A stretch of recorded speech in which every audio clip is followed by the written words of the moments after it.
Yo, yo, yo. Let's start today's yet again very short stream. And the past couple of days we've pretty much just been implementing a sort of debug mode to make what's to come easier, i.e.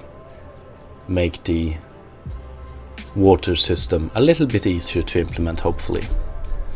I mean, what's with the short streams? I've got some other commitments this week and next week. Then I will probably be able to stream a little bit more. It's summertime, you know. What's up, Derek? Hope you're doing good. And you too, I'm me. So yesterday we ended on a pretty good note, I think. Something like we are now able to do toggle between debug modes, so we can actually show the different textures. Let's see. And I think this is going to help quite a lot when we get the fluid solver in place, so we can actually see what is happening given player input. And we're going to continue with this. I also want to be able to toggle the height of the environment, make it a little bit easier. You should be putting out 6 straight hours every day. I wish, man. Yeah. No toilet breaks, nothing, just pure code for 6 hours. I wish. I wish. So, let's see here. Debug input handler, we added debug toggle terrain mesh action, enable performed, and then we toggle this one. So now we just need to implement a way to exclude height from our mesh generation, and we should be able to listen on this event, and that's about it. I want to see terrain patch.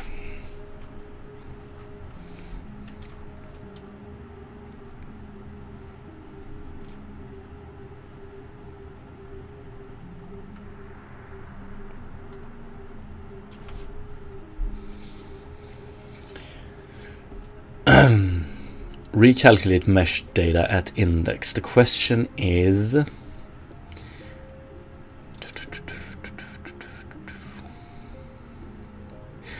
yeah, we can pretty much just have a boolean here, which we multiply with this one. Normals, I still think we want to generate tangents as well.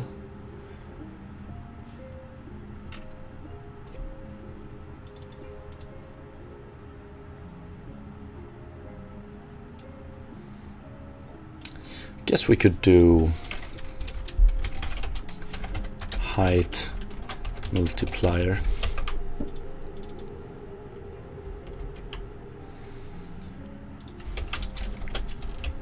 times current. So now we can call on this one. By default, this one is going to be equal to 1.0, but we can send it in with a 0, and then we don't get height on our mesh. Although.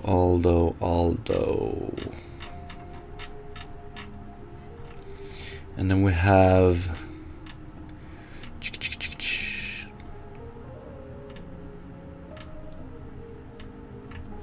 I thought we were having something where we updated all the vertices. Maybe we don't. Right, it's summertime up there. Yes, indeed it is. What is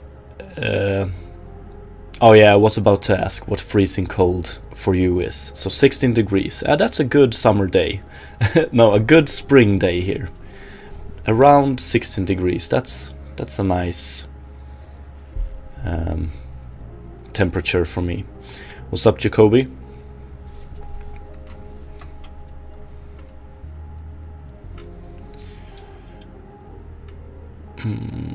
Did I remove this method?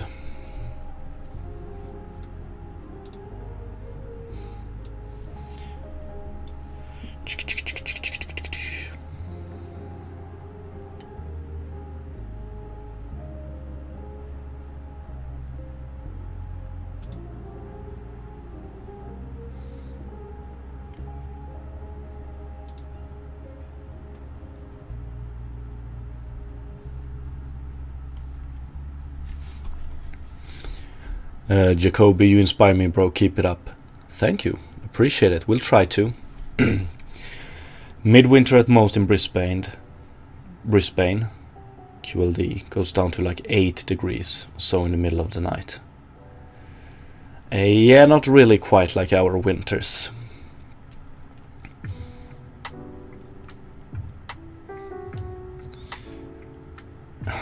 Like these days,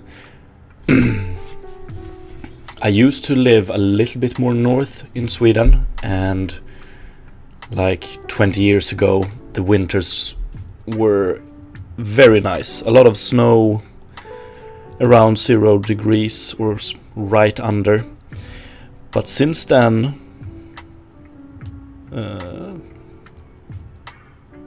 I moved more south in Sweden, and the winters here where I currently live are just the most boring thing ever. Like straight, just right above 0 degrees. So you only have, you pretty much only have rain. QLD is equal to Queensland, Australia. Yeah, I don't know that much about abbreviations of Australia.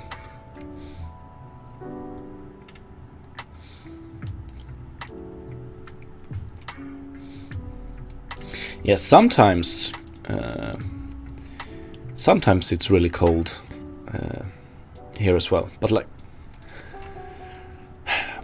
if I have to choose between sub-zero temperature and ice and snow and like extremely hot summers above 28 degrees, I actually prefer the winter days. Definitely. Okay, we're gonna add a new function here. I wonder, we don't want to set. Yeah, we're gonna add a function right here. And it's going to be public void update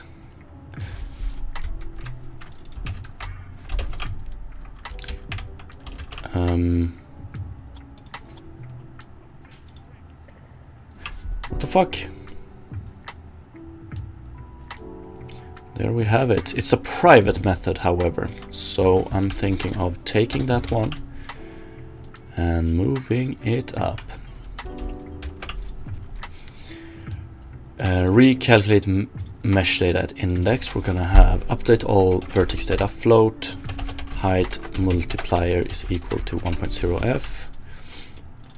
And then we send it in here as well. So pretty much what we do is we recalculate mesh data for all vertices.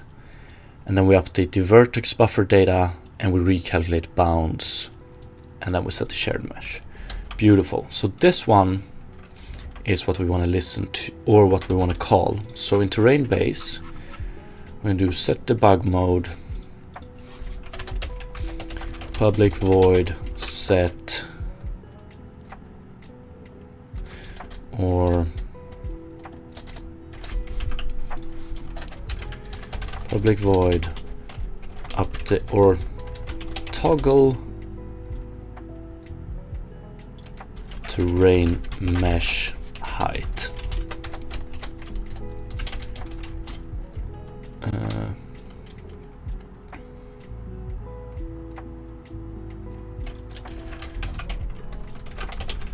display height. You move that method up. So usually how I do it, or how I've always done it, although I've been starting to question it, is when it comes to my method order, I usually have so methods that are monobehavior are my first methods. Then I have public methods, and I like to order them in like get, update, set. And then lastly I have my private members in the bottom. The only thing I found a little bit weird with this is that you have private monobehaviors methods first and then public.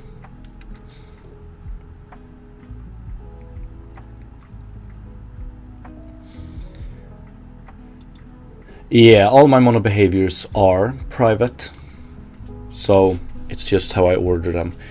Monobehaviors, public methods, private methods.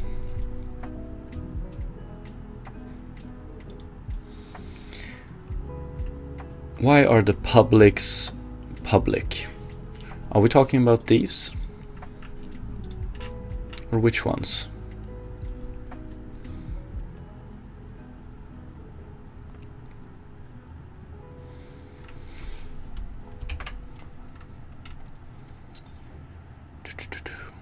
We can actually make these private as well.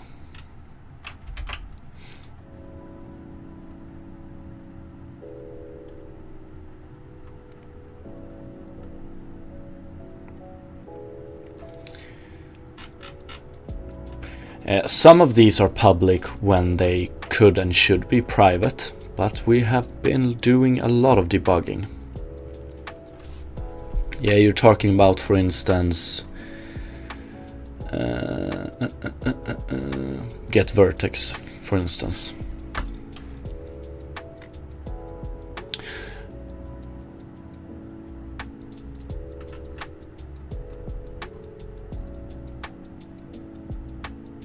Get index wrapped might actually be...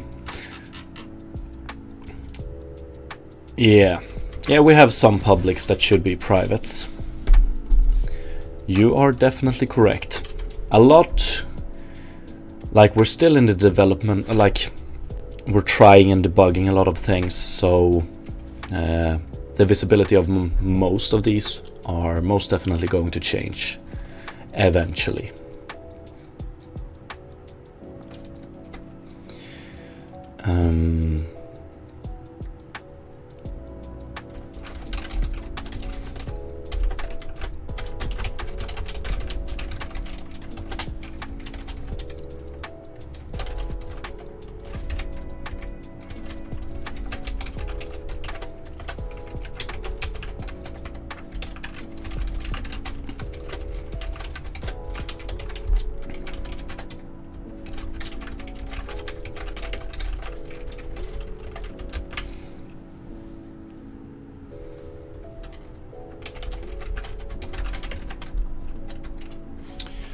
Let's see, we want to do...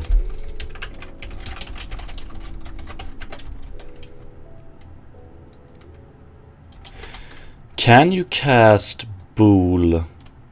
Is boolean in C# equals to 1 or 0? Boolean as int C#.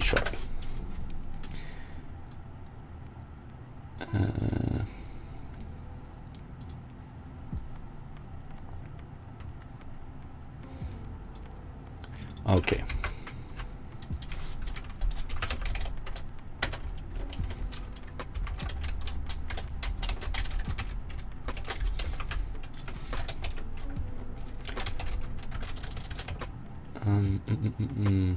Yo, what's up, E-Dragon? Enum. Is boolean an enum, or what do you mean? Update all vertex data. Height multiplier.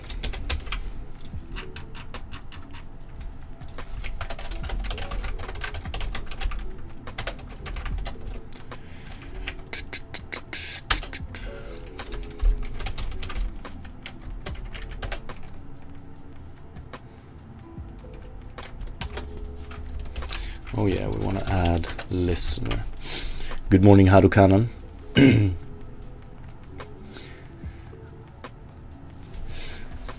Okay, yeah, I just wanted to know, like in C, I think, it's been years since I did anything in C, but in C you can actually use booleans as integers as well, right?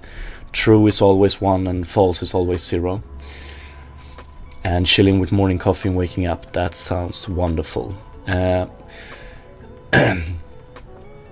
Like, we're in the next phase now where we're trying to implement the water system in the garden.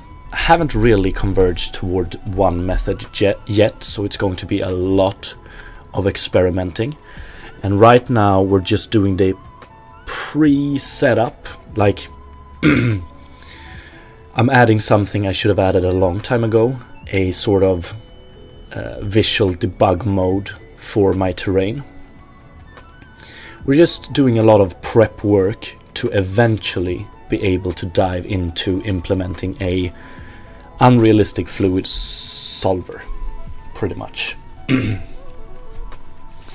I mean, okay, I understand the need for external referencing methods for reasons, but in C# you're digging yourself a hole doing that where you can't section off code anymore. Like, you're 100% correct. Like, we had a discussion a week ago or something like that when it came to unit testing and stuff like that, and people tend to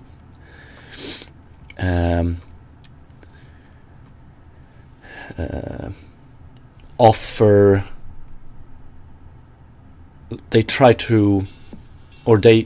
to remove class, or what's the word I'm looking for? Private.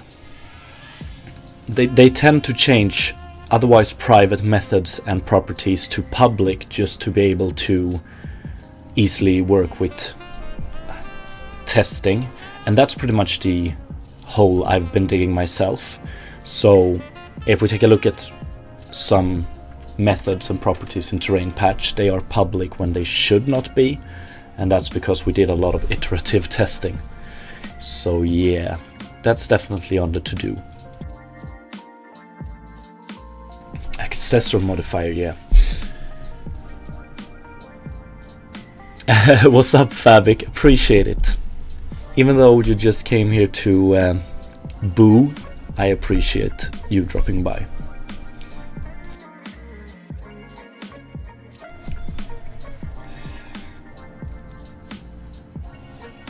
And C, C++ duplicate cast.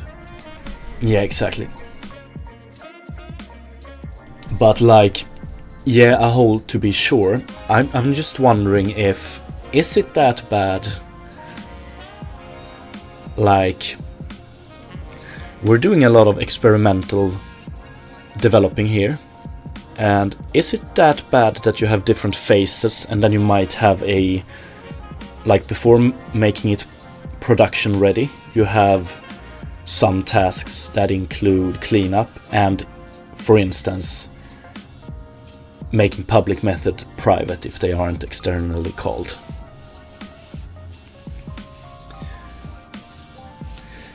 You will end up with a lot of cleanup and nightmare. Yeah.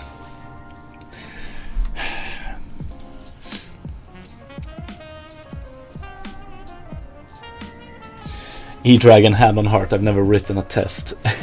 Same here. Like, when it comes to Unity, I don't think I've run a proper test suite ever. I'm using a middle ground between unit and node testing, asserting your methods. Yeah. Probably something like that I'm gonna lean towards as well.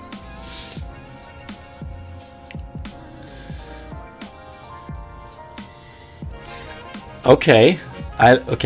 Look at it like you killed someone and want to clean up your tracks, so you can't be traced afterwards, so don't leave it too late.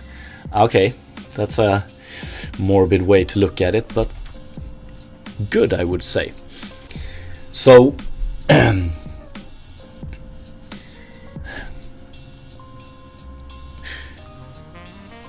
let's put it this way. When it comes to the terrain system and the terraforming, it consists of 3 major parts, I would say.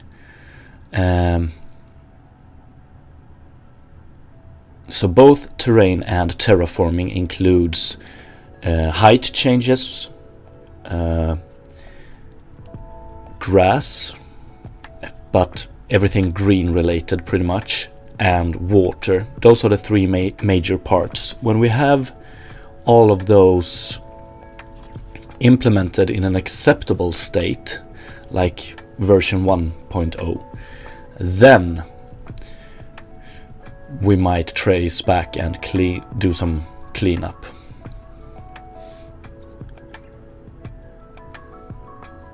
Yeah, fuck unit tests, waste of time. Yeah, I don't think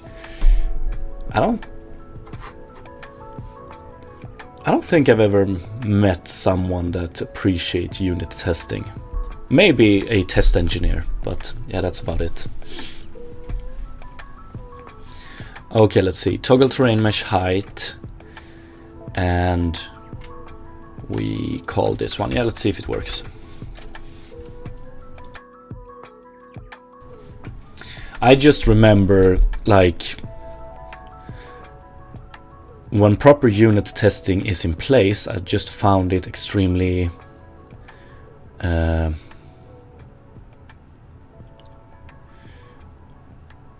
it made me less anxious when I made changes to a code base. Like if I did some changes and then I could just run all the unit tests and all of them pass, it just made me a little bit less anxious that I broke something, you know? It's a nice safety to have. Let's see, I don't remember which... fuck, I haven't chosen one. Let's see here. One modifier, debug, toggle terrain height. I guess we're gonna do everything with shift, and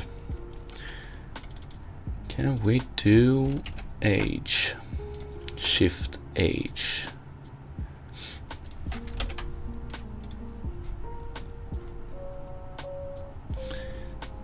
Unit tests serve their purpose for deep level libraries, etc. Probably true. A unit test should be written by the tester, not the programmer. That's my taste. Yeah, I could see that. And PH unit tests are a necessary evil. No one likes writing tests. All you can do is write simpler system that requires simpler tests. Now I'm a little bit out of my depth. But that might very well be true. Okay, let's see. Shift H. Okay, so first we toggle it on, and then we toggle it off. I just want to be able... The only backside of this currently is that we need to run to... This is not 2. If we do...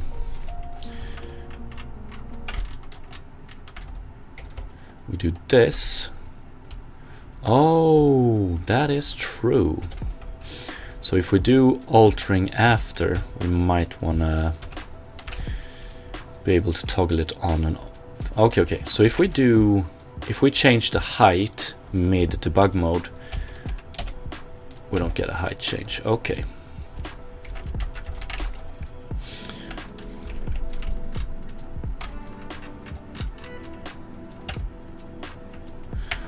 But this just makes it so much easier to check things like this. Okay, and we have this. This is the other backside, I think. Yep.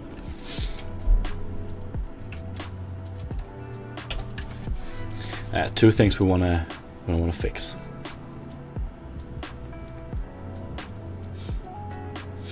Oh, I might have misquoted. It's a necessary evil.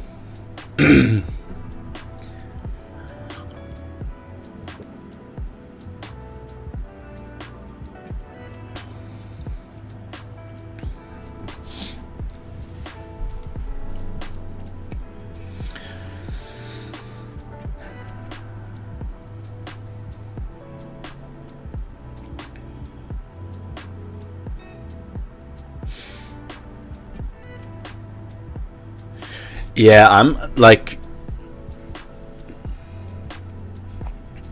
I'm wondering how one would go about writing tests for extremely complex systems. That's an engineering task in itself. Like, I'm just trying to imagine. Like, it's easy to do for tests that eventually boil down to a simple assertion, but like, how would one write tests for, let's say our garden, for instance? It's basically going to be a big simulation. You're gonna have multiple AI agents running around with different needs and different actions. How the hell would one even start writing some sort of test system for that? I don't know.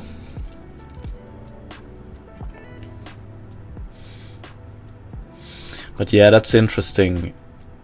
Like the unit test written for that simulates a factory running. That's pretty much related to this. But instead of a factory, it's a garden with creatures. I don't know. Ooh, okay.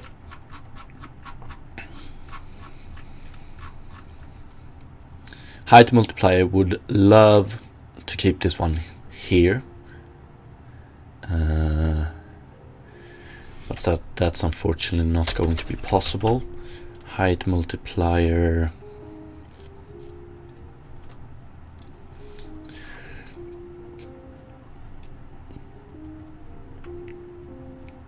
We could do it like. Could do it like this.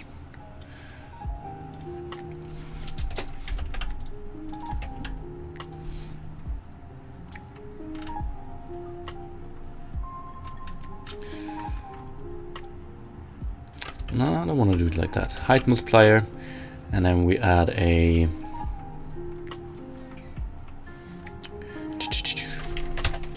public void set height multiplier float height multiplier.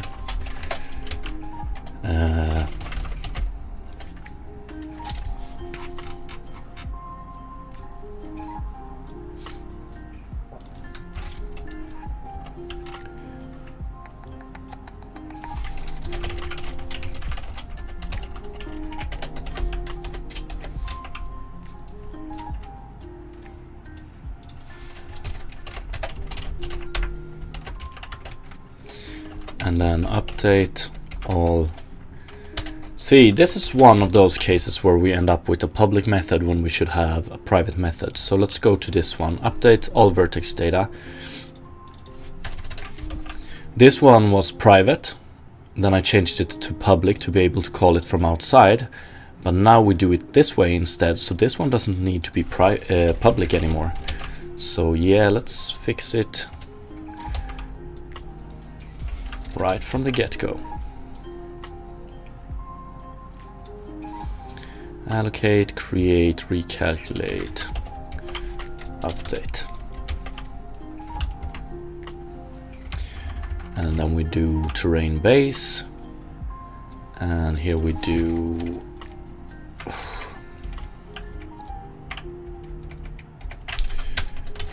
set height multiplier, height multiplier.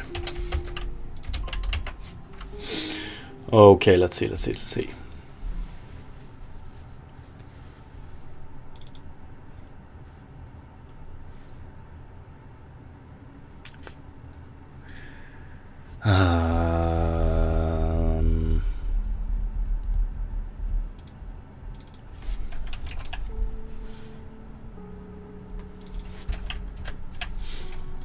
Yeah, also old debugging.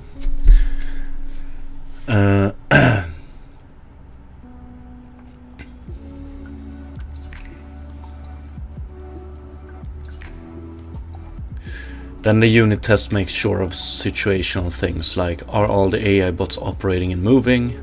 Okay, check for like frozen AI agents. It all depends indeed.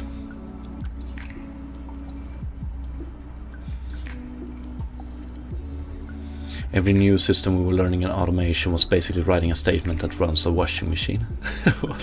What is that?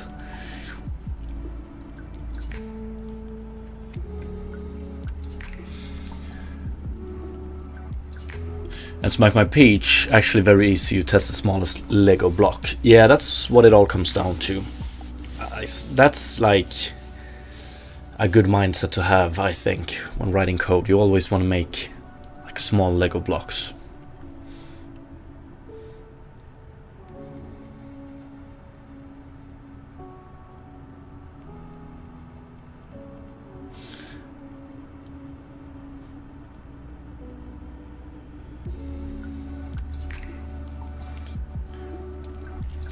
Like I've said it multiple times, like I'm a big fan of small modular stuff, right? You know, small Lego blocks.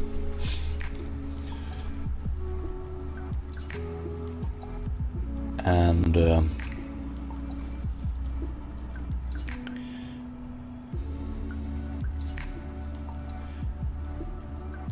what the fuck is the word I'm looking for?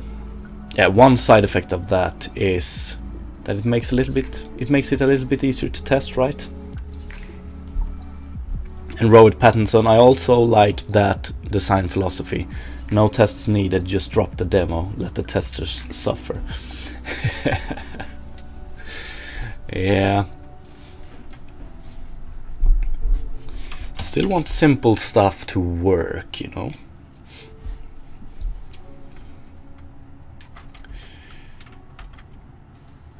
Okay, so we start with no height, and then we toggle the height, and we get fucked up.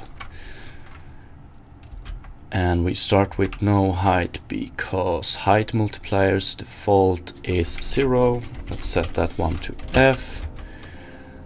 Debug input handler true. And now it should work. Probably gonna have to add some height offset to the character as well if I want to be able to toggle between these quickly.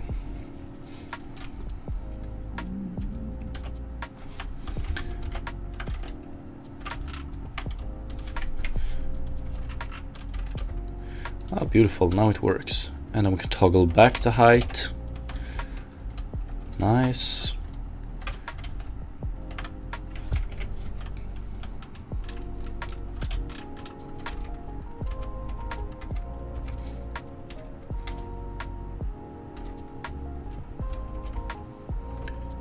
I think it's very cool that this is essentially the grass. It's just a pixel with a green color.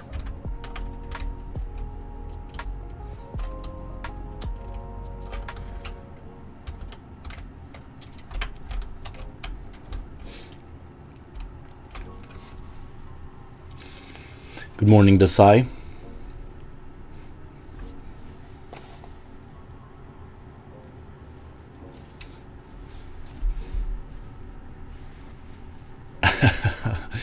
Yeah.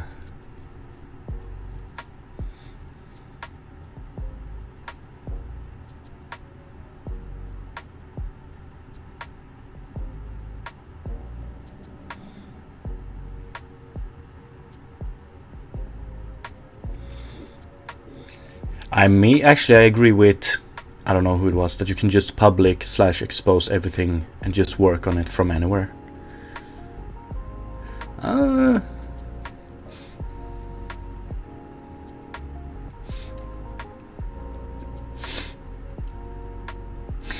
Yeah, this, like, displaying the terrain like this is going to help so much when we get the blue channel going. So this one, be able to see the actual data or the fluid solver work. We can look at it from this angle as well.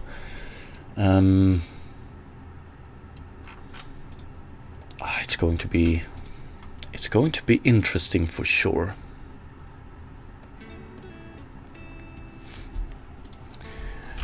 Yeah, we're just gonna pivot. We're just gonna make this a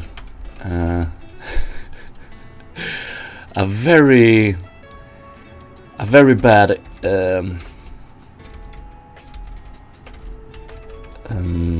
paint tool.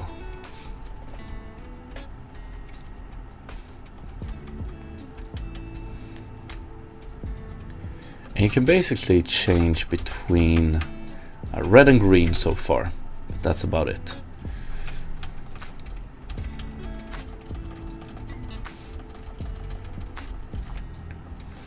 Yeah, the only thing left I want to just do a quick hack to fix is this problem.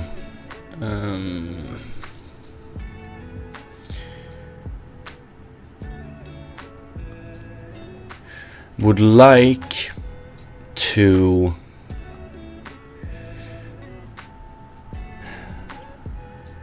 avoid having to do something in the player controller.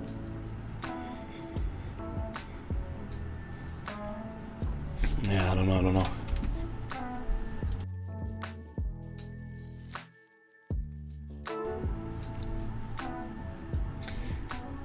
Squares and circles, what more do you need?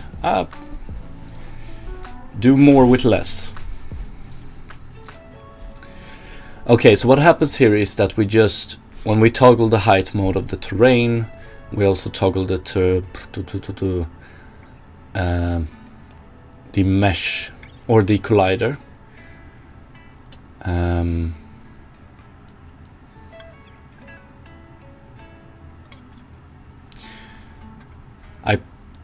There's multiple ways to easily solve this. One would be to not update the collider, but when we run around and test a lot of things, I think I wanna have the character at the plane level, so probably don't want to do that.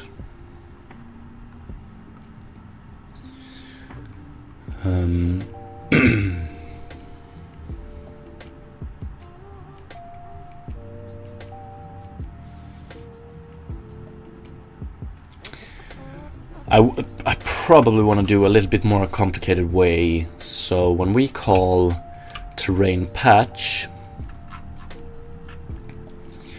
when we call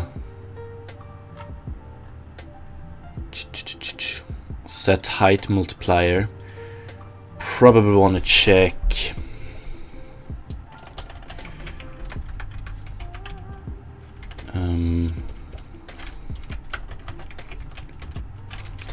if height multiplier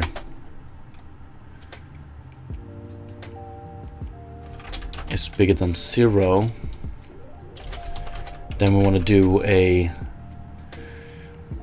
overlap box with the bounds, and every game object we find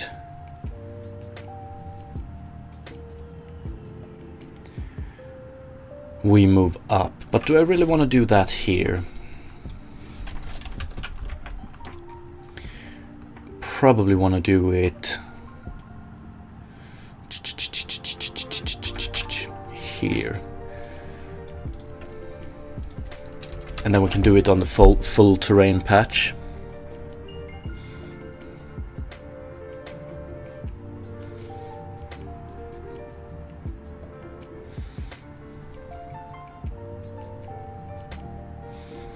So the easiest approach would just be for each collider, let's make it a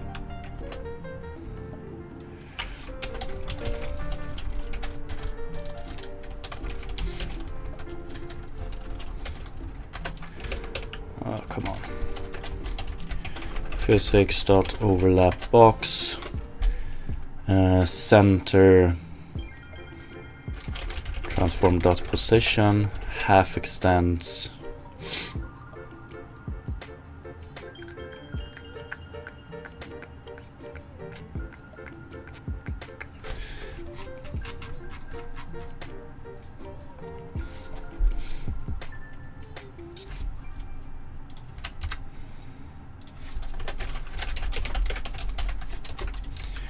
and then we have, do we have dimension?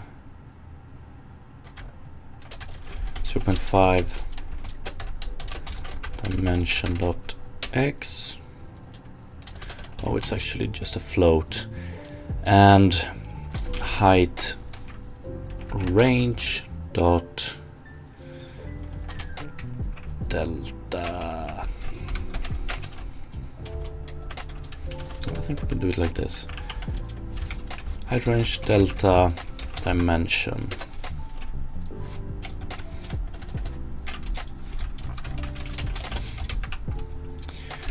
And then we're gonna have orientation. Don't care about that one.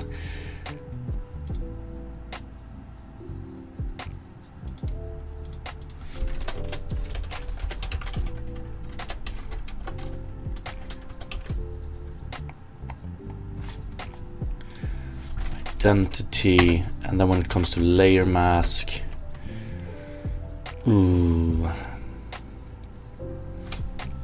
What's up, Arnav? How are you doing today? I have to be careful here. I basically just care about, so like when we do this overlap sphere, we don't want to make a character consist of a lot of objects. We want to do a character might be enough.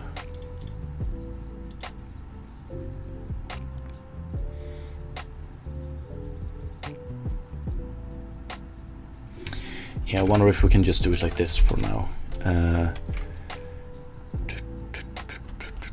Name to layer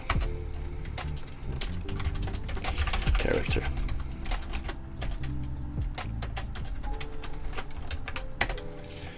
For each, yes.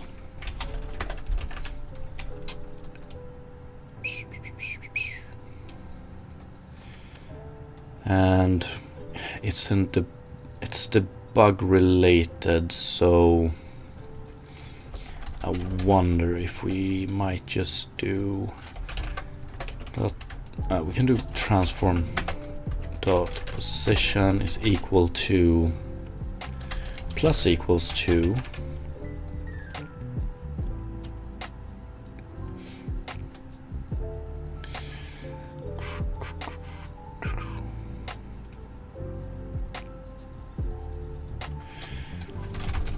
height range dot max multiplied with to 3 dot up. Something like this, maybe. So it basically comes down to when we set the height multiplier,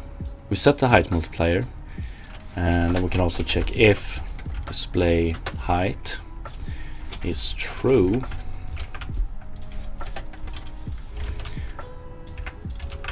So if we enable height, we check all colliders that are overlapping with the terrain, but we only check for characters. I'm a little bit, yeah, right now this will probably work, but in the future when we have more entities like chairs and stuff like that, we're gonna have to put them up as well. And I don't really know exactly how my scene hierarchy will be, but we could only check for top objects.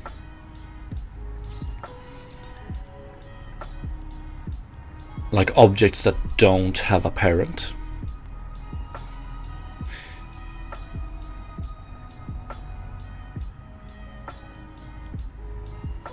But right now we just check for characters, and for every character we just take them up in the sky. Like, it's not a very clean solution, but as long as we don't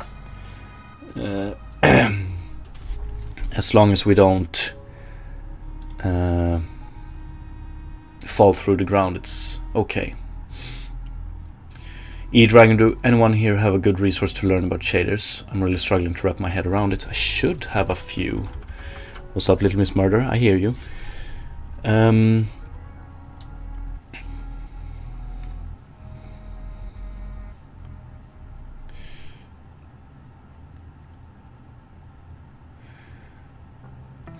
Is it shaders in relation to Unity, E-Dragon, or just generally? And Fabric, can you check the layer? So that's currently what we do. Layer mask name to layer, we only take character layers. But for instance, let's say, let me show you an example where layer won't do, not with the current layer situation at least. Okay, this did not work. I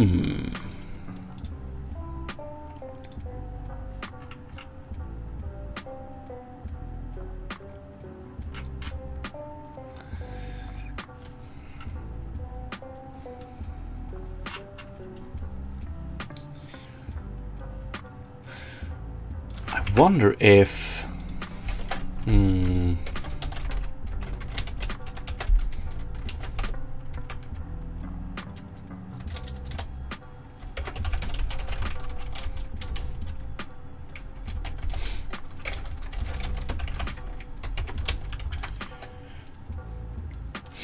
you will probably need to freeze the play for a frame or two. Yeah, probably.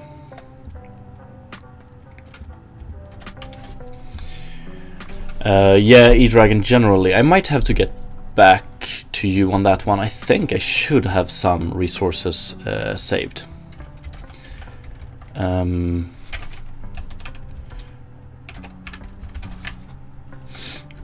that's not... let's see, what did we call it? Change. Okay, we don't.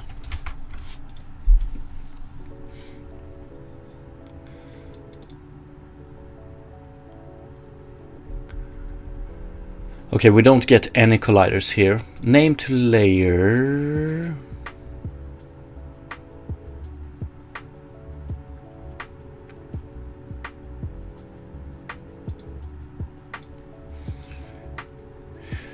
He falls because of constantly used gravity. Yes, exactly. But like this solution should allow for us not to freeze the character. It just depends on how the communication with the physics is. Like right now we do an... Then we do a physics overlap box and we want to do it on only this layer. Am I using this incorrectly? The idea is that we find the character within the terrain and then we just offset the position of the character.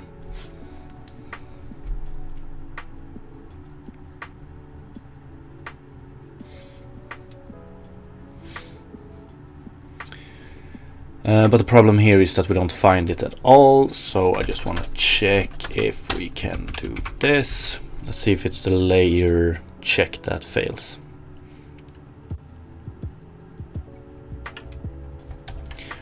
Or if there's something else.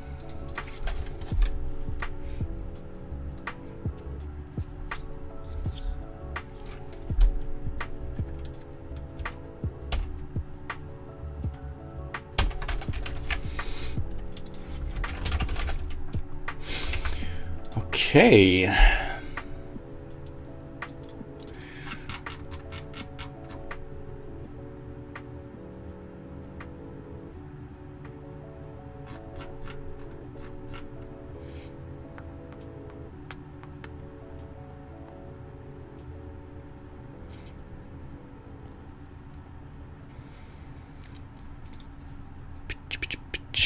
Transform position should be yes.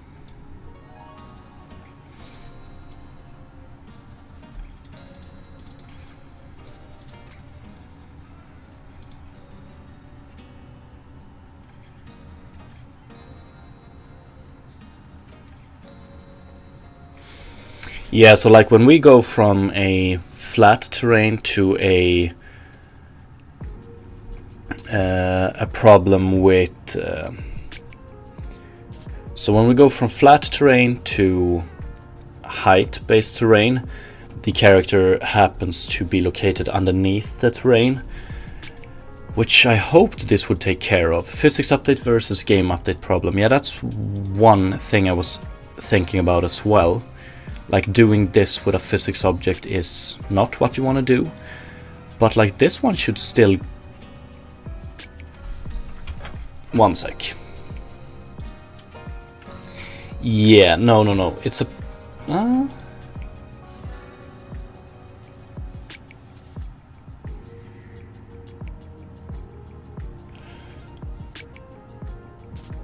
This is honestly just a problem of the physics overlap not happening in the correct place, I guess. Like, we never get to this case.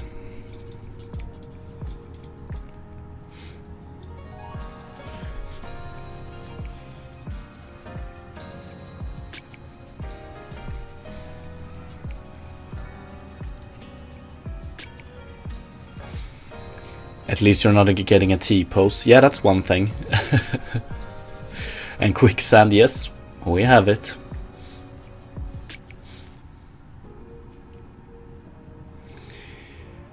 Yeah, we're gonna see. Like...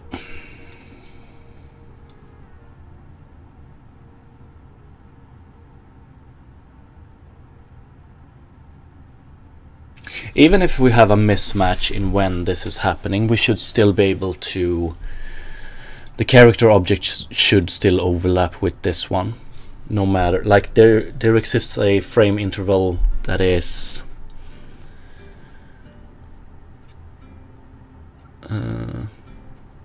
there exists a frame interval where this one should overlap.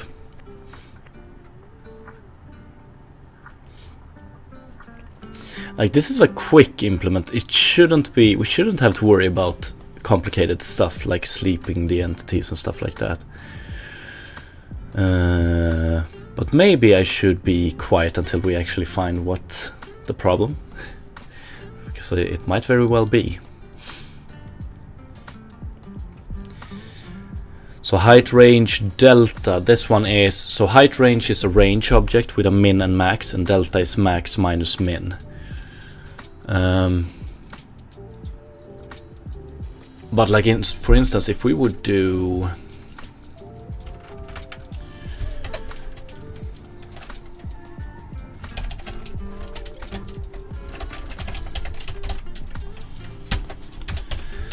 If we would do this, so we pretty much do an overlap box on the entire fucking scene. Am I gonna crash this? We'll see.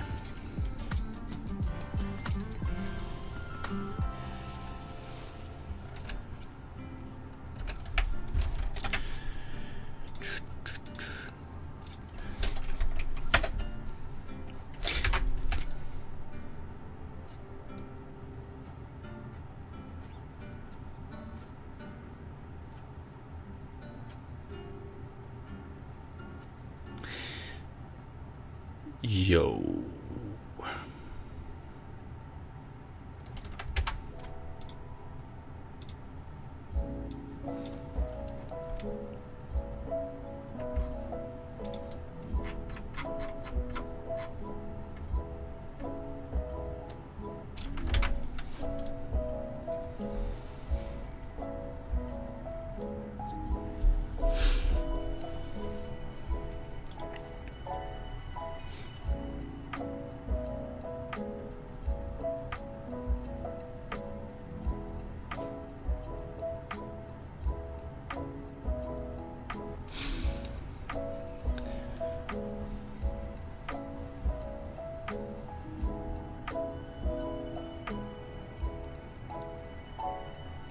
Wow, now I'm entirely out of loop. Basically, hello, thank you so much for the follow, appreciate it. Like, why are we not getting any objects here? We should be getting a ton of objects here.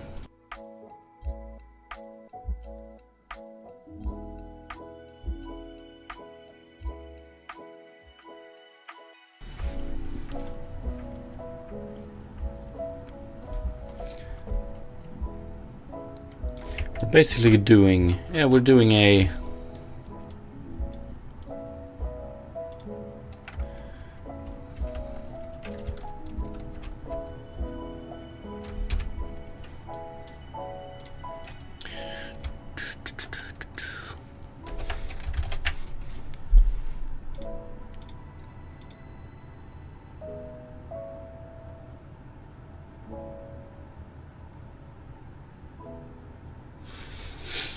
We don't have a mask right now. Is it in the correct position? It's currently in transform position, which is equal to...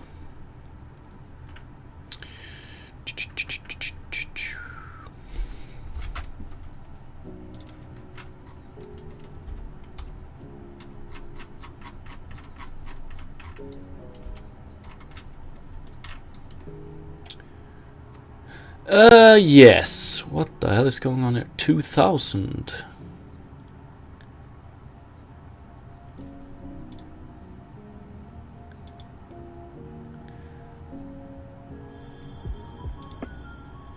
Yeah, that's our problem. Good call. What the hell is happening to the position of this one? We have...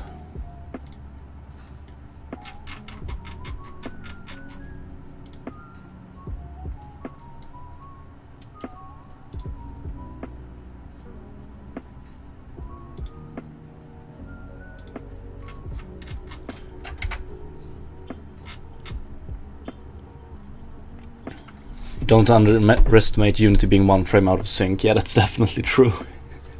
But yeah, the environment is way off. That's a good find. Great find, actually. Good morning, Geralt, and welcome to Chaos.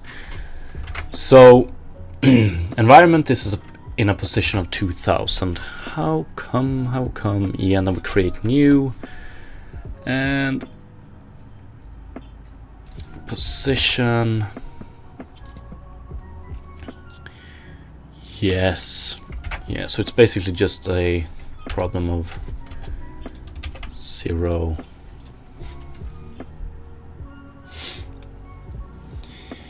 Especially when physics are concerned. Yes, indeed. Now we should probably have it.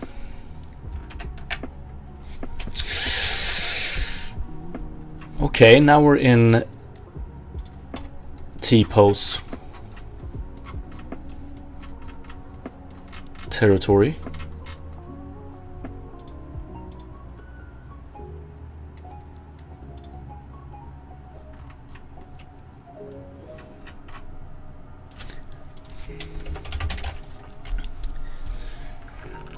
Yeah, okay. Yeah, okay, so this is what happens. Right now we don't do a layer mask, we remove that one. So now we get every single child of the character and we offset all of them, including the bones. So that's why we get this. Yeah, so now if we have the position properly calculated, now we should be able to add back layer mask dot name to layer character. We're gonna hard code it for now. We don't want that one there. So now we should only take the character and hopefully it works. So the problem was, good catch, Fabic. Like, I wonder. Yeah, so our environment object was located at 2000 in the Z direction, but our mesh was actually generated at world origin, so that's definitely something I wanted fixed ASAP. We want to take a look at that later on as well. So what happens now?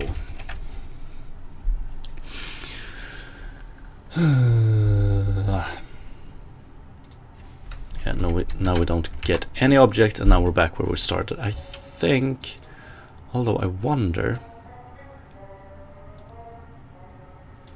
here we get a layer. Can we do layer mask, new layer mask?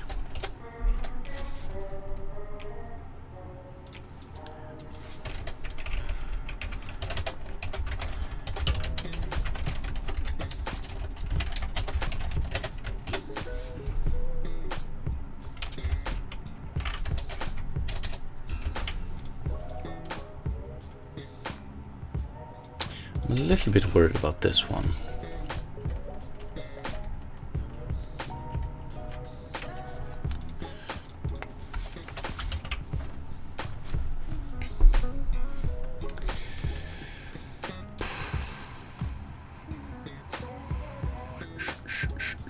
I'm just gonna test one thing real quick.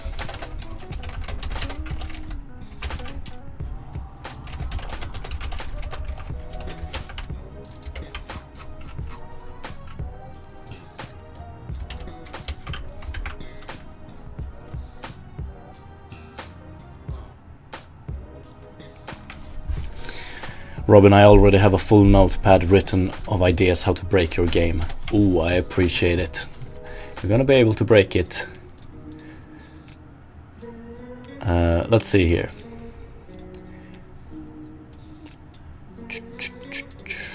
And then we take character. I'm a little bit worried about the conversion between layer by name and yeah, let's keep it like this. Age, there we go. Change. Okay, change height of character 01 prefab. Well, now it seems to work.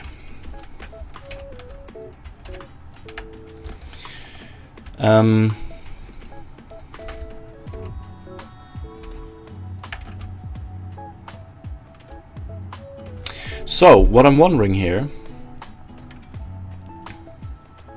the simplest solution would be to set the play position Y to the terrain patch height value. Yeah, then we need to read. I'm thinking you could make this a lot cleaner by just offsetting the character to the height at the position he or she is standing. But then you would need to, like, you need to get the underlying terrain patch, you need to get from height map and stuff like this. This will work for now, I guess. I don't know how many gigabytes of storage do you have in your PC. A little bit of an odd question, but I think I have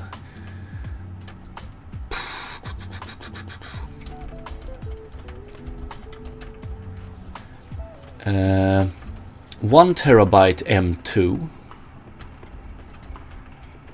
256 gigabyte SSD, and then I have a 2 terabyte old school hard drive as well, I think. So I don't know what that is. 3.5 terabytes or something like that. And honestly, for a lot of years I wondered why is it necessary with a lot of storage in a computer, but then I started doing video editing in 4K and it all became pretty damn clear to me why. What's up, Ferda? How many USB sticks you have that are at least 1 gigabyte, I guess. There was a period where when you went to conventions, every company handed out USB sticks with their company logo on them. So I think I have at least 10. But these days I rely on one with 32 gigabytes. Yeah, 3.5 terabytes in storage, like video making in 4K, like it eats that storage incredibly quick. Further, any progress on the water, or are you doing something else? We're doing the groundwork for water. We're making a little bit easier to debug. That's pretty much what we're doing. And talking about storage on computers. So just a typical Wednesday.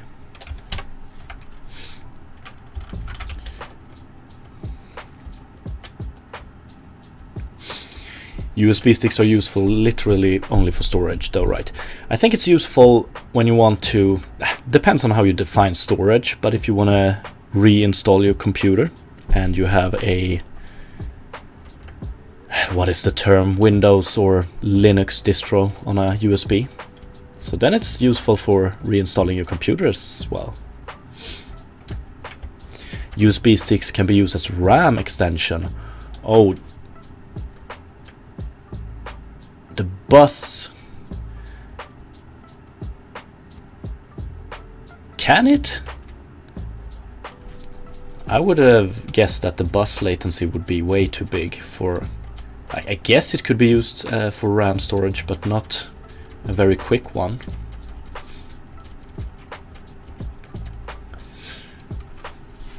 eDragon, people are paranoid about USB sticks now. Yes, these days I would not take a USB stick that is freely handed out and stick it into my computer.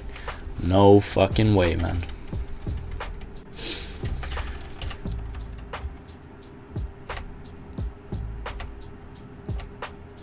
Okay, we're a few steps closer to actually starting implementing the water, I would say. But like this half-assed offset method, I want to show one backside with it. So let's do... What do we have? Prefabs. Items, maybe? No. MISC? Whoa, don't I have... Yeah, we have the consumables, but I'm a little bit worried here. Prototype, prefabs... Oh, do I have them in collection? Yeah, furniture... Stool?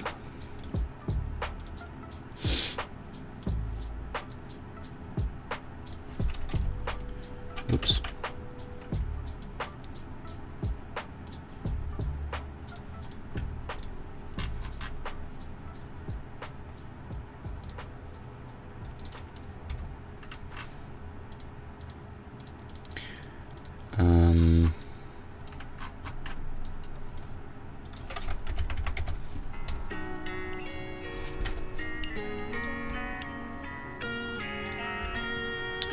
So, I don't know how much we will be using this height change, but for instance, if we have this,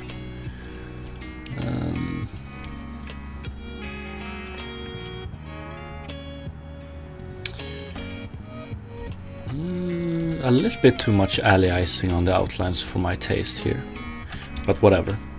If we do this, and then we do this,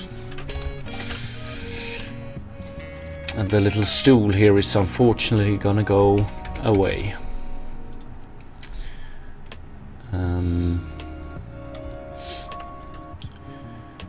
So that is 12 feet up. Thank you for the follow, by the way. That is my only question mark. We want to offset things like that as well.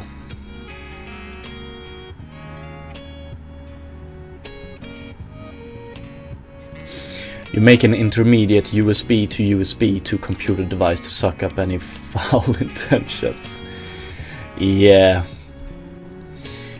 From my perspective as a simple consumer, that's way too much work to accept free USBs. eDragon, we sometimes ask customers if they want to have diving inspection on USB stick. Can almost see the fear in their eyes. What is diving inspection? Is that checking every content of the USB?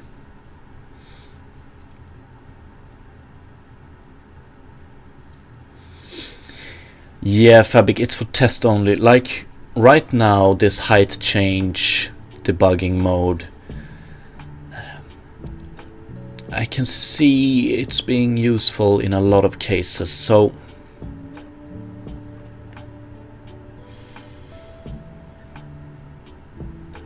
I probably want my stool, or yeah, to be included in the offsetting.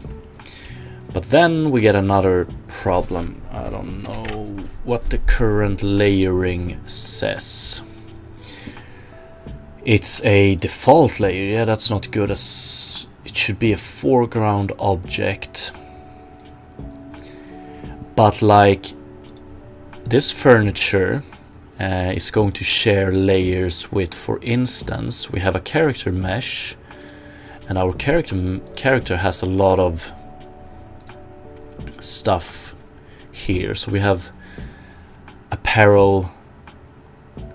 So if we do, can I do? Thought I should be able to. I can do this. Pick up, and then we have a bald person.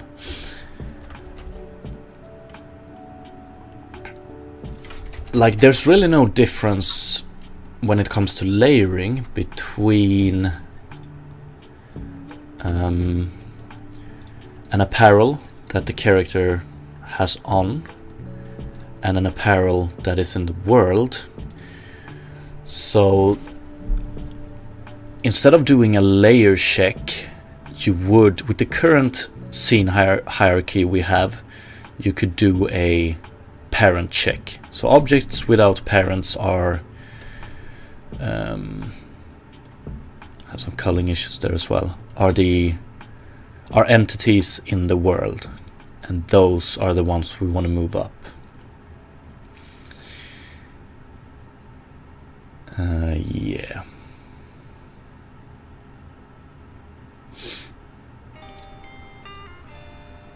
Put the player Y max terrain height. I think we're...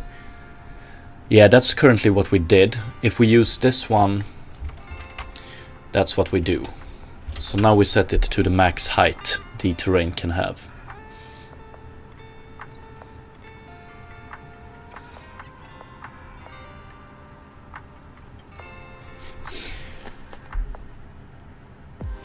Diving inspection is literally diving in the water. What?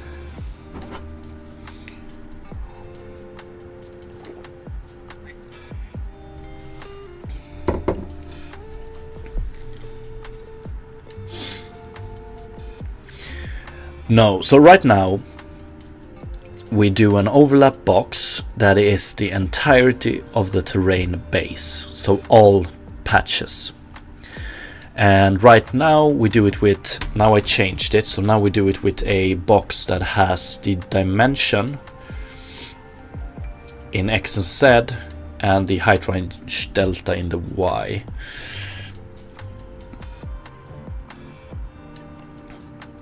But now we get all of now we only get objects that are on the character layer. If I would like this to work with the stool as well, we would have to remove this one. Yeah.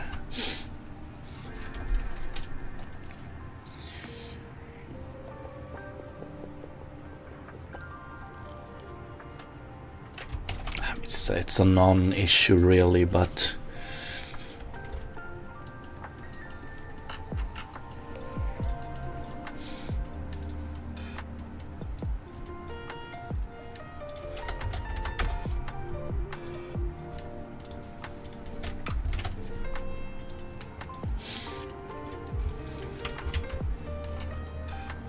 so one could do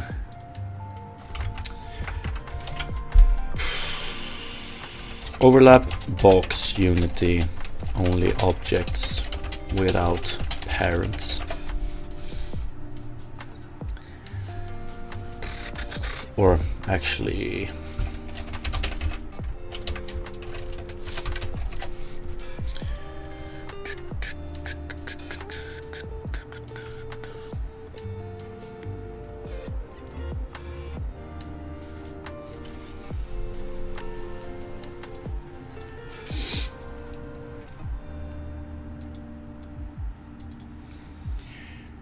yeah, probably no easy way of doing that except for using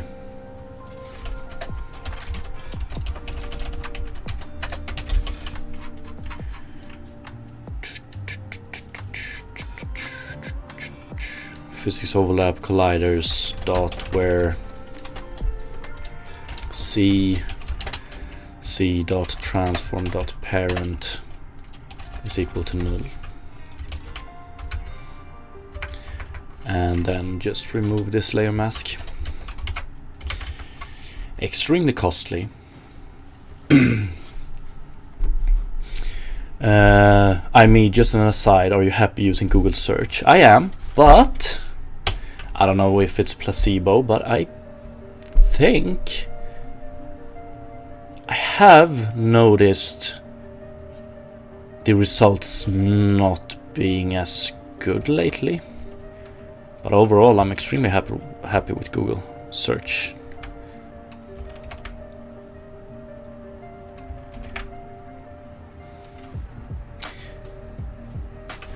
The fuck?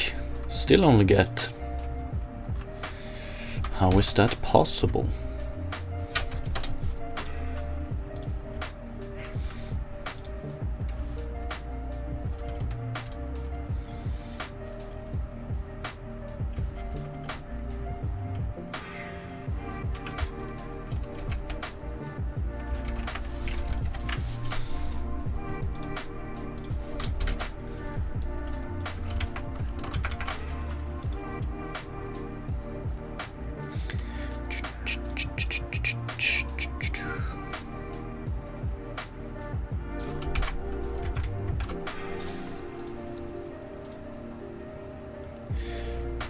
How does this make any sense? It gets worse every day, for me at least. Yeah, so when I search for programming related stuff, I still think it gives very good results. But it's with like just random stuff I search, then I manage that the result is a little bit odd sometimes. As long as you like half your search as being political and untrue.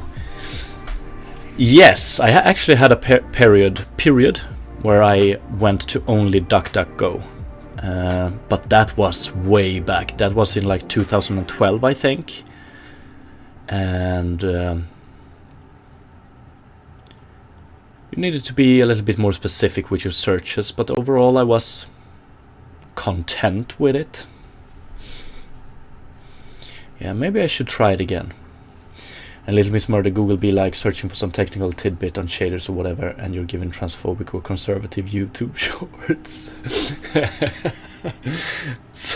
Sometimes relatable. What are the typical, like some Matt Walsh or Tim Pool shorts? Yeah. Why the fuck doesn't it pick up my stool? Furniture stool.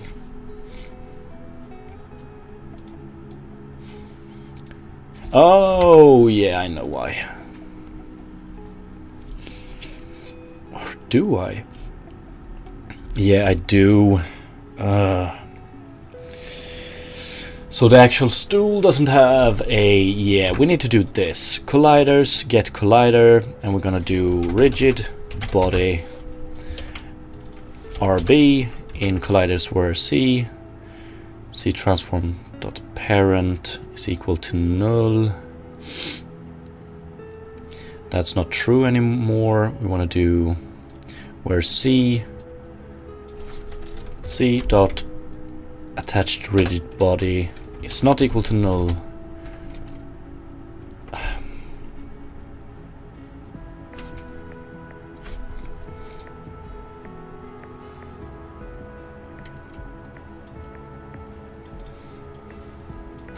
Is it where C,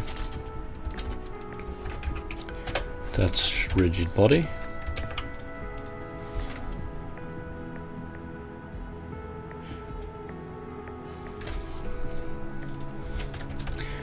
Why do I always forget which one it is? Where?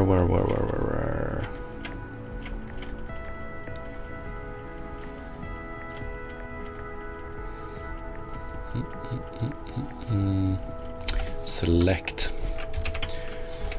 dot where RB is not equal to null, and RB dot transform dot parent is equal to null. Something like this. But what a mess that is now. And then we do RB, and then we do RB. Andrew Tate as well, yeah, that's one. The Alpha C++ hacker. Oh yeah, I forgot to mention him.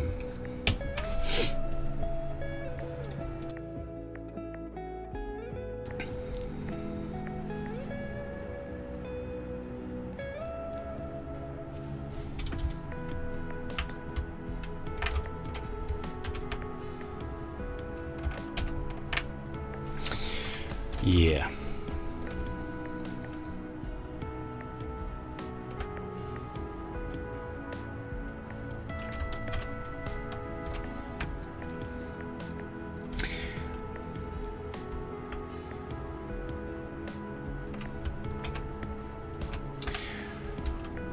This one happens to be extremely far up, but I don't know what's the cause of that. But yeah, as long as all my object stays above level, it should be okay.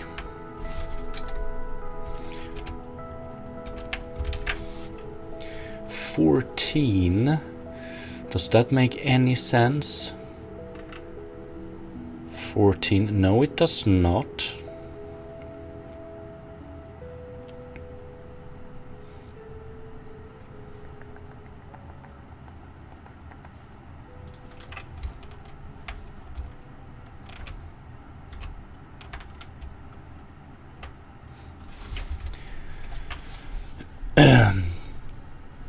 YouTube search. A search for something. The first result are a song artist. Then there are videos I've already watched that are not related to the search.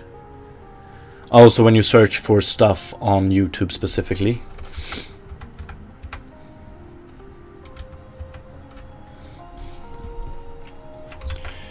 Yeah, okay. This does the job. It's not... Yeah, we actually get height range delta in this case is equal to 3. So then we get 6. I wonder. Yeah, and if we're working with RB, we can do...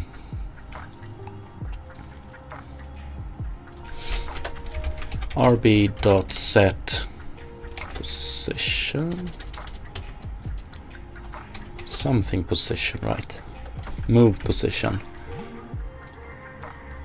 Moves the kinematic towards the position. RB.transform.position plus height range. Oh, we do height range max times vector 3.up.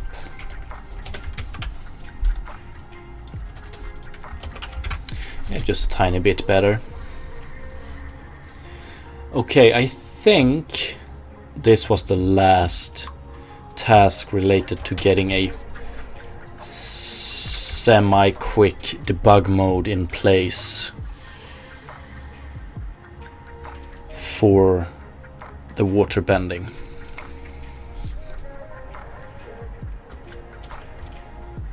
I think.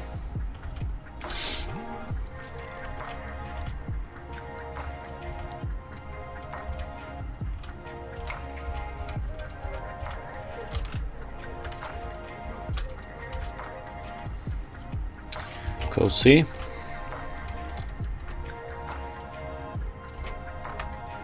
Ah, beautiful.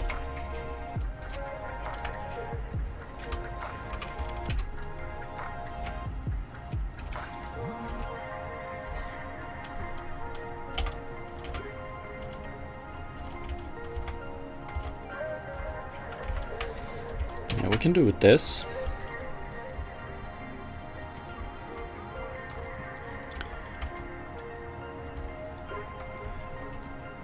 Switch the layer when sitting on the stool. Ooh, yeah, let's do it. I don't think we can sit on the stool when it's upside down, so we're gonna try it from the start.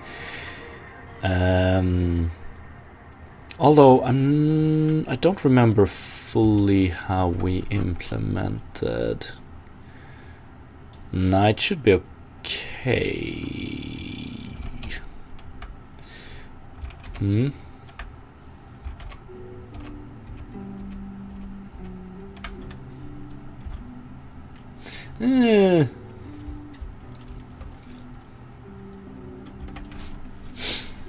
Yeah, that's a good point. I mean, that That's something I'm so tired of, the quote-unquote algorithms, right? Trying to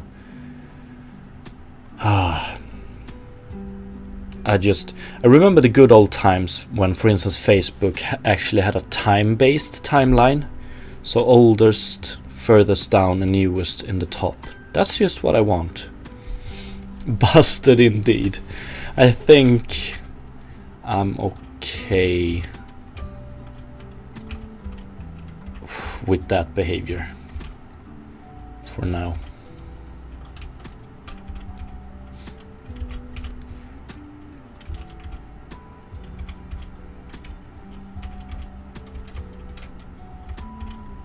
And actually, we're gonna have to maybe I should have taken this task a little bit more serious from the start, because we are going to have to handle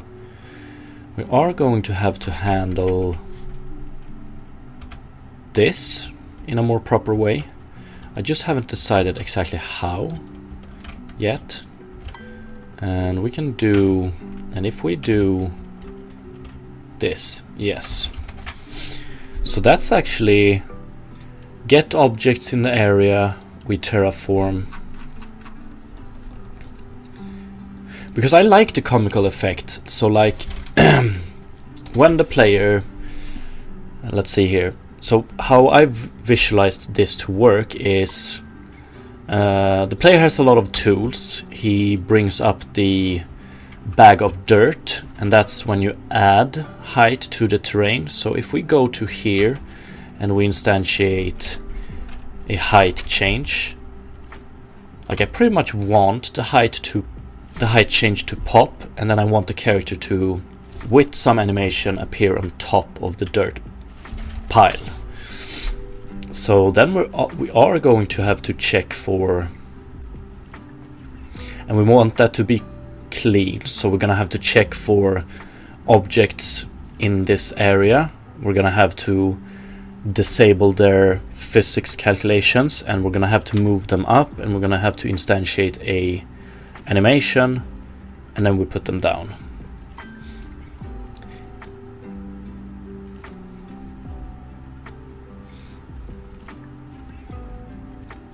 The side, by the way, have you set any deadlines for the game, and does it add mental pressure? I'm getting close to a point where I want to set a deadline for the vertical slice of the terraforming related stuff, and I want to set it to I have a history of not setting realistic deadlines. So that's the first thing. I want to set it realistically. And second of all, I want it to add mental pressure. But like the right amount of mental pressure, you know? So I will probably set a deadline for it at the end of this summer, because how much I can work on it during the summer is a little bit uncertain. But after the summer I will probably have a deadline for the terraform vertical slice, and which I will start working towards. Hope that makes any sense. Now the bed. We can try the bed as well. And rotation based on the terrain normal.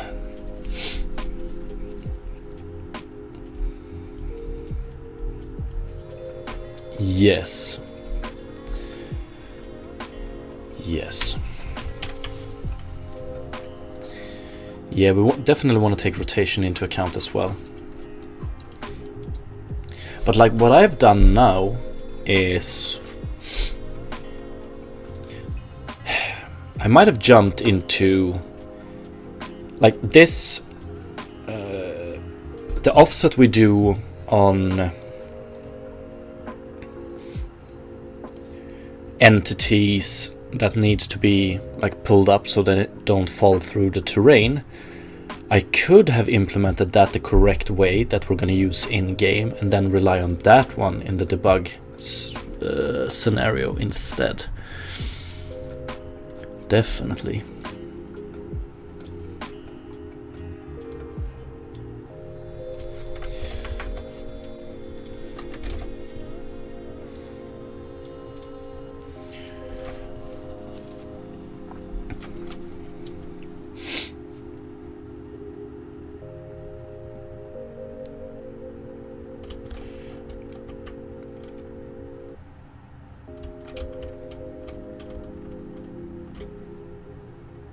Oh, can I actually not? Okay, so pick up. Does pick up hold I should be able to sleep, but I think sleep button is E in this case, and we currently have terraforming there, which has a higher precedence. But we can do...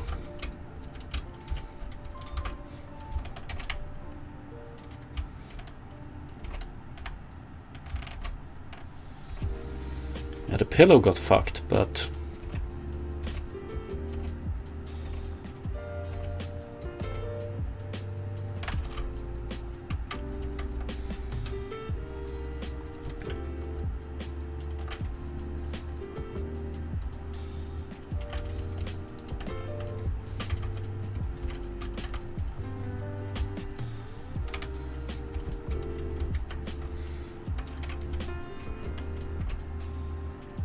oh well.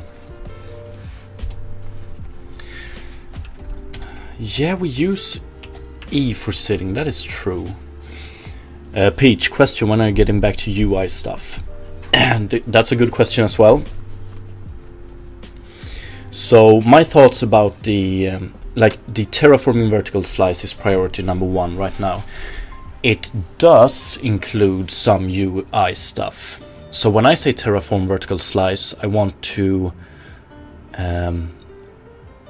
implement it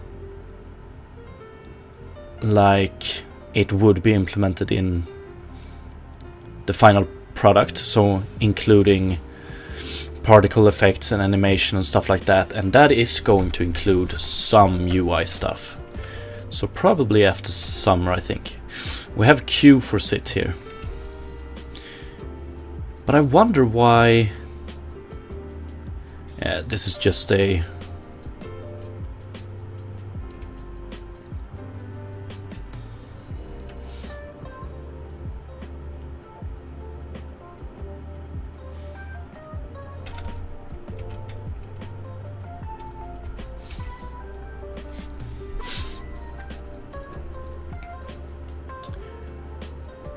We're digressing a bit. What's up, Barcloud? Nagasaki vibes.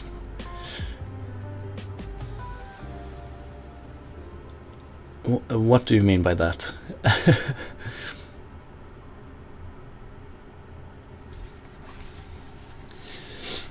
I've been blasting UI Toolkit these couple of months. Boy, does it have potential. Is UI Toolkit like the new Unity UI, or am I just...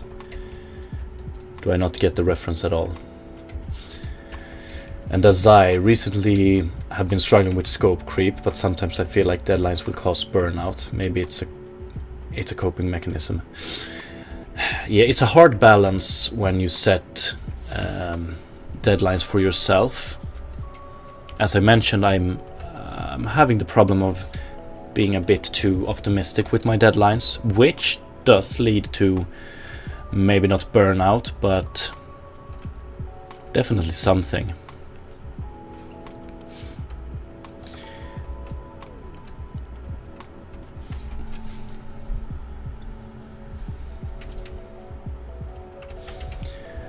Just reminds me of Studio Ghibli animation. Oh, appreciate it, appreciate it. Yeah, that's a big influence, definitely.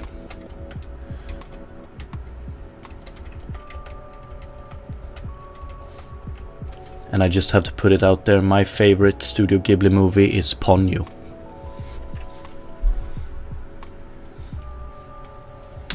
Yes, you need to jump ship. I will help with the basics and caveats. Appreciate it. I'm probably gonna have to jump ship.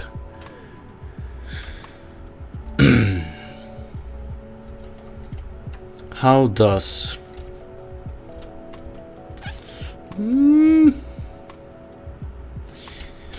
Yeah, when we get the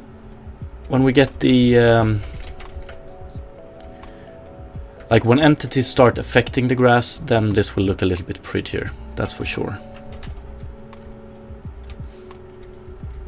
It's okay. And thank you, Barcloud, appreciate it.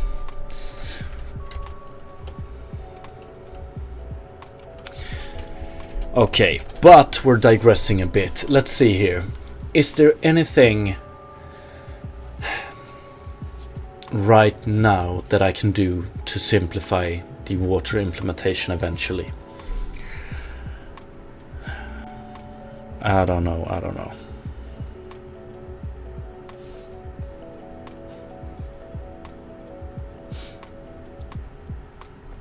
It all looks okay for a prototype to me. Jesus, how high of a prototype standard do you have?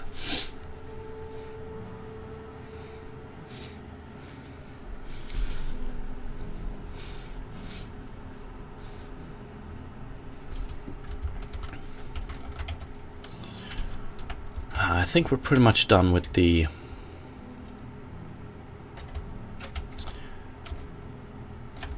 debug mode, I would say.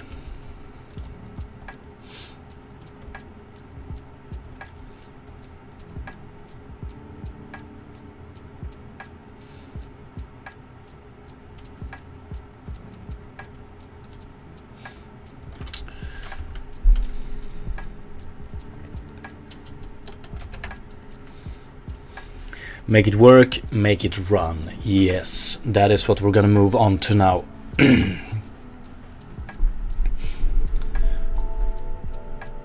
So, the dam water system.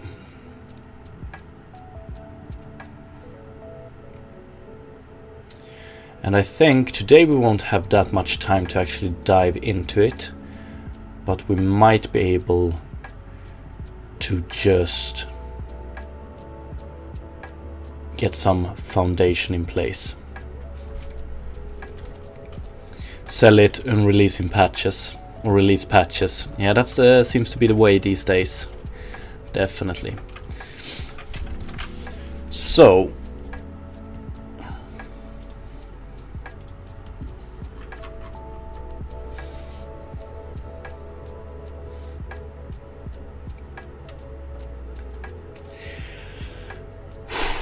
okay, this water system, I think we have the definition in place of what it should be. And I have to underline, maybe I should even write it in the issue itself.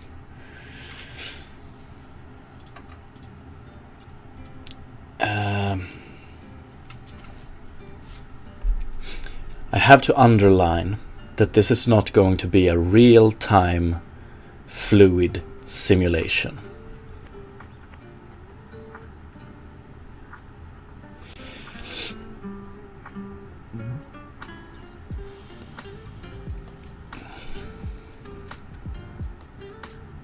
I.e., like in every frame we iterate, we won't be doing the fluid solver. Instead, the player will be able to add an influx of water or add an outflux of water. And that will pretty much be a message. So the player input to the water terraform is a message, and the message is basically add X amount of water at P position. That's the message, and that's the one we send into the fluid solver. And as for the fluid solver won't be a realistic fluid solver, and it will have realistic properties, but once again we will be able to arrive at a stable state that breaks the law of physics. Fuck, I should be writing this down, I think.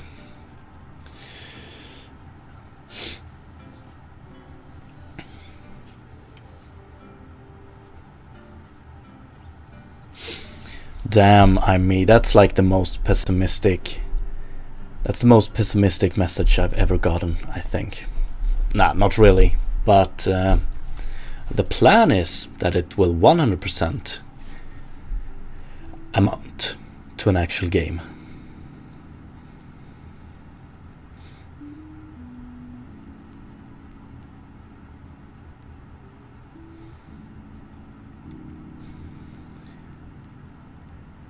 So let's see here.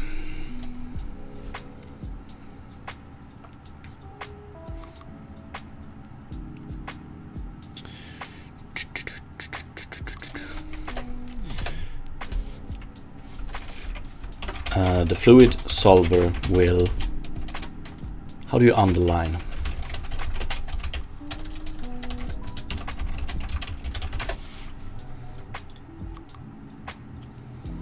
Ins.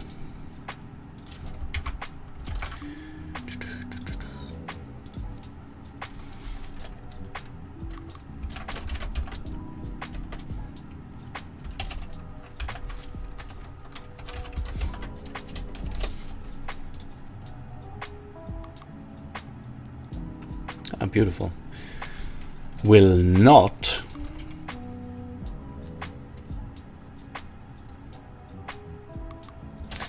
be a real-time fluid solver. Instead,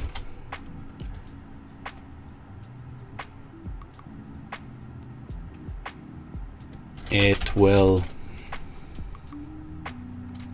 be in a stable state at all times, except for when a quote-unquote message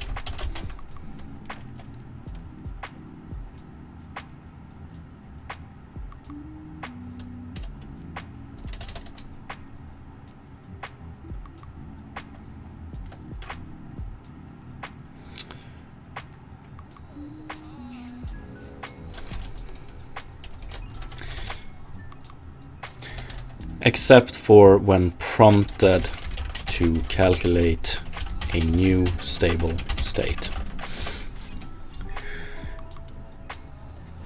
Thank you, Fabric, appreciate it. Rome wasn't built in a day, indeed. I think the vertical slice, multiple vertical slice approach is what I'm gonna lean on. Like, just getting a proper Terraform vertical slice out is a huge win. Don't mean to be cruel or harsh, I've just been down this road. Yeah. Same here, actually.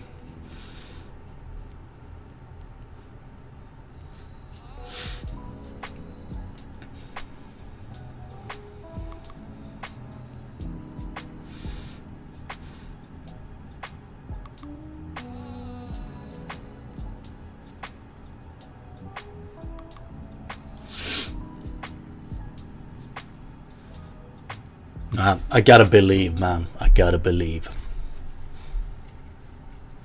And E-Dragon, do you feel like streaming your game dev journey also helped you stay on path on motivation? Definitely. Like 100%, definitely.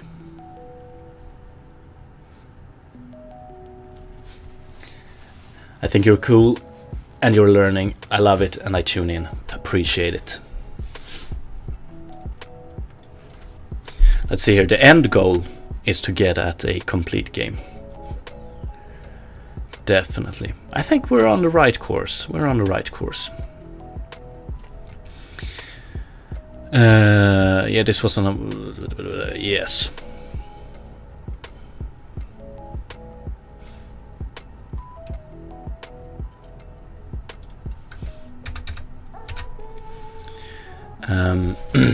The stable state of the fluid solver will be able to converge toward a non-realistic stable state. For instance,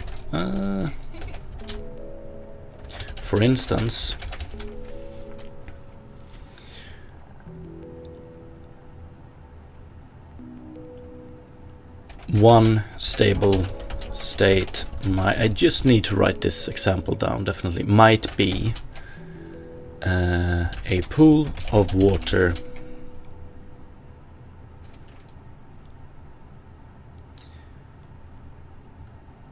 at an upper altitude.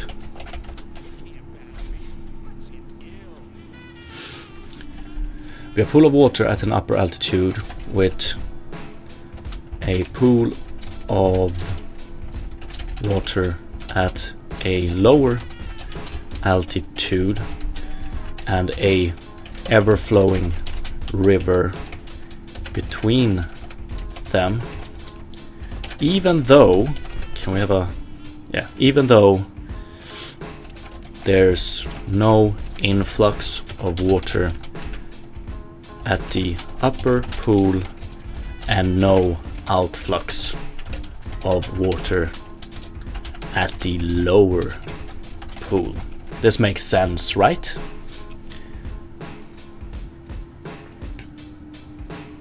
It's just sad that your streams are too short. Yeah, I know. We're gonna get some longer streams soon enough, I think.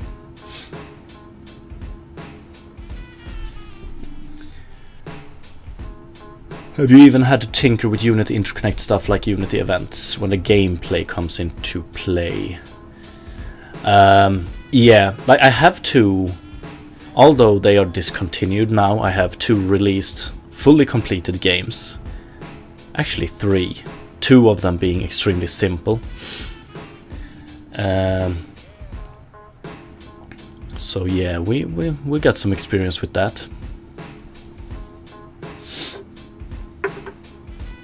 On the other note, have you bought tea? I have some tea.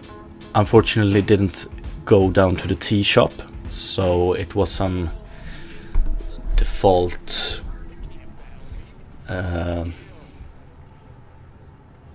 general tea, you know.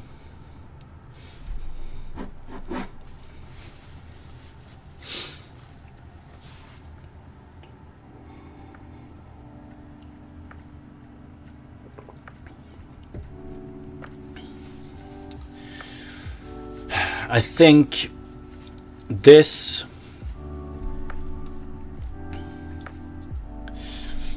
it gets ugly so fast being able to track dependencies. Yeah, I've been there as well. But I think we got it.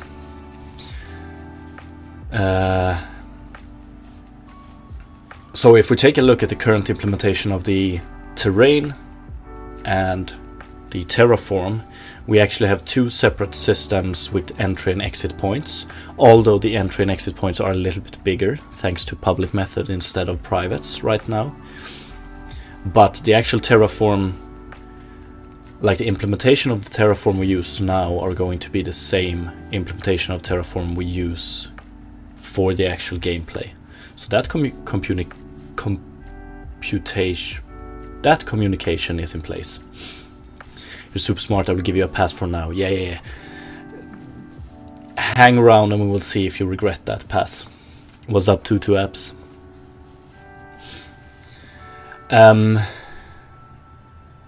This one, like this constraint on our fluid simulation is probably, I think it's going to be one of the bigger hurdles, depending on how we solve it. But it's also this constraint that makes it possible to use a way simpler algorithm for the fluid solver instead of going, for instance, with the realistic one of Joe's Stam. But we're gonna hopefully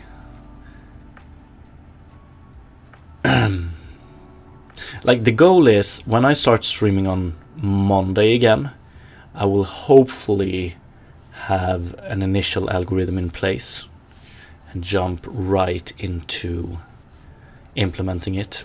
I'm gonna have to do some research at the end of this week, but we'll see.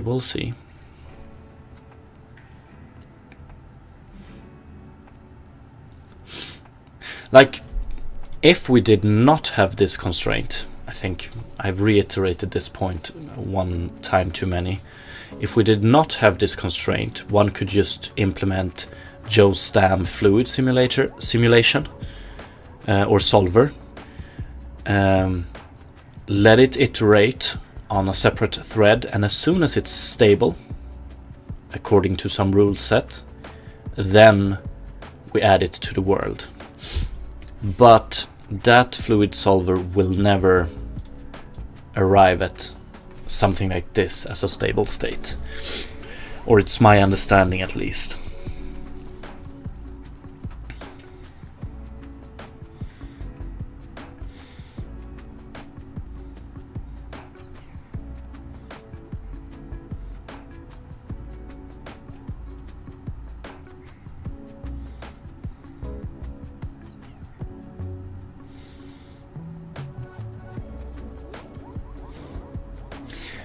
And also,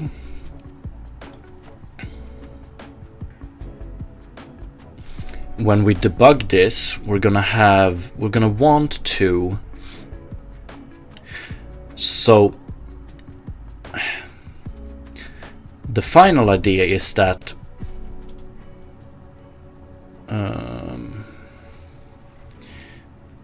we send this prompt to the fluid solver, and then we offload it to a second thread, and everything runs as normal until that thread is done working, and we have a result.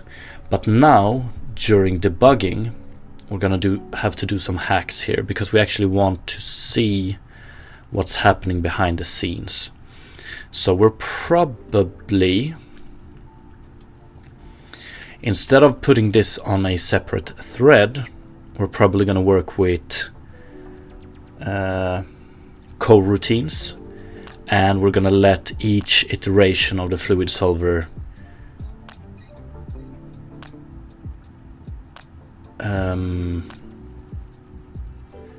we're going to take one frame per iteration of the fluid solver, so we can see in real time how it changes. But yeah.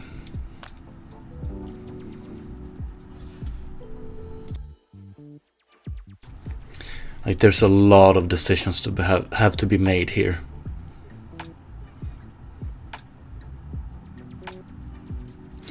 But I wonder, approaches, medium, scenario, advanced, implementation.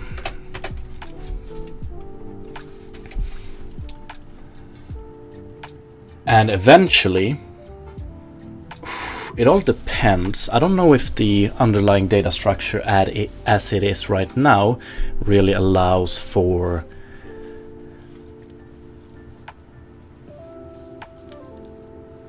doing this entirely on the GPU. That would be like best case scenario. But we're gonna do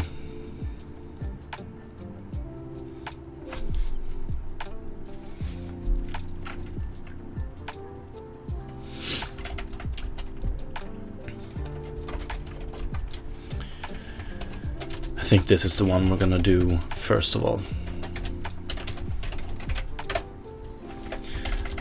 And here I want to include